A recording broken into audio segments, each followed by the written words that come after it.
నమస్తే అండి. అందరికీ గుడ్ మార్నింగ్. నిన్న గ్రహణం అయింది కదండి, అప్పటి నుంచి పనే, ఇప్పటి వరకు పనే. దేవుడి దగ్గర అయితే సర్దుకున్నాను. అవి ఏంటో ఎలా సర్దుకుంటాను అనేది చక్కగా మీకు చూపిస్తాను, చూడండి. ఇదిగో కూర అయితే ఫినిష్ అయిపోయింది. ఏం కూర అనుకుంటున్నారా? బెండకాయలు 10 ఉన్నాయండి, కొంచెం కాలీఫ్లవర్ మొగ్గలు ఉన్నాయి. అది ఇది కలిపి చింతపండు పులుసుతో చక్కగా పులుసు పెట్టానండి, టమాటా వేసి. చాలా అంటే చాలా బాగుంటుంది, అమృతంలా ఉంటుంది. ఇలా చేసుకుంటే ఇది ఎందుకు బాగోదండి. మరి ఈరోజు చాలా పనులు ఉన్నాయి, చాలా అంటే చాలా ఉన్నాయి. 3 రకాల పచ్చళ్ళు చేసి చూపిస్తాను. రైస్కి కానీ టిఫిన్కి కానీ బాగుండే పచ్చళ్ళు. ఏమేమి పచ్చళ్ళు అనుకుంటున్నారా? ఒకటేమో బీర పొట్టు పచ్చడి, పాడేస్తాం కదండి, పొట్టు తీసి. పాడేయద్దు, అలా పచ్చడి చేసుకోవచ్చు.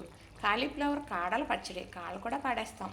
కాలీఫ్లవర్ ఇలా ఫ్లవర్ తీసుకున్న తర్వాత పువ్వు, తర్వాత కాళ్ళు పాడేస్తాం కదా, ఆ కాళ్ళతో పచ్చడి. అలాగే కొంచెం టమాటాతో చేస్తానండి, అది ఎలాగో చూద్దరు. కానీ టిఫిన్కి బాగుంటుంది, రైస్కి బాగుంటుంది.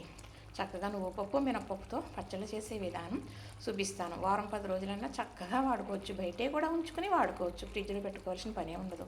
అది ఏంటనేది ఈరోజు చేసి చూపిస్తాను. ఈరోజు చాలా పనులు ఉన్నాయండి, చాలా వీడియోలు తీస్తాను, ఒక్కొక్కటి పెడుతూ ఉంటాను.